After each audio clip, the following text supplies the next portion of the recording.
স্থানীয় সরকারের নির্বাচন হলেই তো হয়, বলছে না? বিএনপি কিন্তু একজনের নমিনেশন দেয়নি, দিয়েছে? একজনের দিয়েছে? কোন দলটি সব জায়গায় মানে মনোনয়ন দিয়ে যাচ্ছে, একটা মাত্র দল। ভাই নাম বলেন না, আবার যে বলবে তখন দেখবেন সোশ্যাল মিডিয়াতে খালি বিএনপির পিছনে এমন ভাবে লাগবে, মনে হবে যে বিএনপি কে কাট করে ফেলতে না পারলে তাদের আর কাজ না।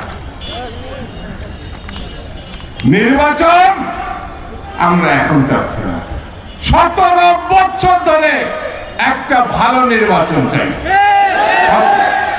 চাইছে কিনা? চাইছে। আজকে যারা ক্ষমতায় আছেন তারা বলছে এত তাড়াতাড়ি কেন, এত তাড়াতাড়ি কেন? আরে আপনার কাজটা কি?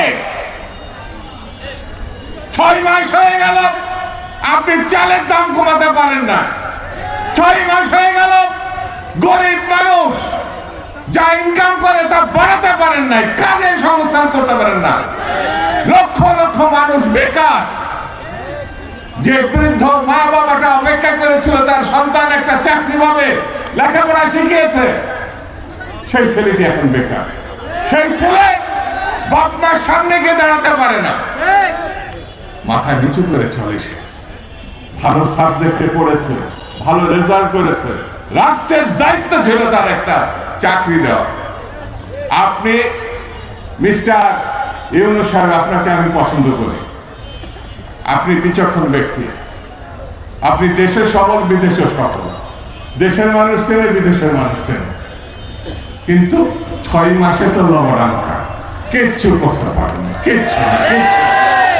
একটা মানুষকে আপনি চাকরির ব্যবস্থা করতে পারেন না। সিন্ডিকেটের কথা শুনি, বাজার সিন্ডিকেট হাসিনার আমলে যেটা ছিল এখনো সেটাই আছে, কোন কোন ক্ষেত্রে আর শক্ত হয়েছে। আর সামনে হচ্ছে আমার রোজা, আমার মা বোনরা, আমার চাচা পিতারা চাবে তার সন্তানদের একটু খায়, এই রোজার মধ্যে যেন তারা একটু রোজাদার হিসাবে তারা কিছু, কিন্তু তাদের সেই বাজেটে কুলাবে কিনা সন্দেহ। দেখছি তেলের দাম বেড়ে গেছে ইতিমধ্যে। তাহলে মিস্টার ডক্টর মোহাম্মদ ইউনূস সাহেব, আপনার রেখে আমাদের লাভটা কি? এই কথা যদি কেউ তোলে, আমরা বিএনপি তো আপনার সাপোর্ট করি, তাহলে বিএনপির মুখটাই বা আপনি রাখলেন কোথায়? বাংলাদেশের সব থেকে বড় দল, সব থেকে সম্ভাবনাময় দল, সব থেকে ত্যাগ এবং কষ্টের দল, সব থেকে চ্যালেঞ্জ নেওয়া দল বাংলাদেশ জাতীয়তাবাদী দল ধানের শীষে। শুধু বাংলাদেশ না, সারা বিশ্ব জানে। আল্লাহ যেটা অনুমোদন করেছে, নির্বাচন হলে বিএনপি ক্ষমতায় আসবে, এইবার শুধু আসবে না, আগামী বারও আসবে। এটা আমাকে সহ্য করতে পারছে না। আমি কি করবো সহ্য না করতে পারলে? খালি এতটুকু বলতে পারি, যদি আপনার নামে বদনামি না থাকে, চোরটা না হয়, বদমাশ না হয়, ধর্ষণকারী না হয়, লুটেরা না হয়, আর ইসলামের সম্বন্ধে অপব্যাখ্যা যদি না দিয়ে থাকে, তাহলে আপনার জন্য বিএনপির দরজা খোলা। বাইরে আশেপাশে ঘোরাঘুরি করে কি লাভ? বিএনপি ছাড়া বিকল্প দল নাই, ছিল যেটা এমন দৌড় দিয়েছে বর্ডারে পগার পার হয়ে।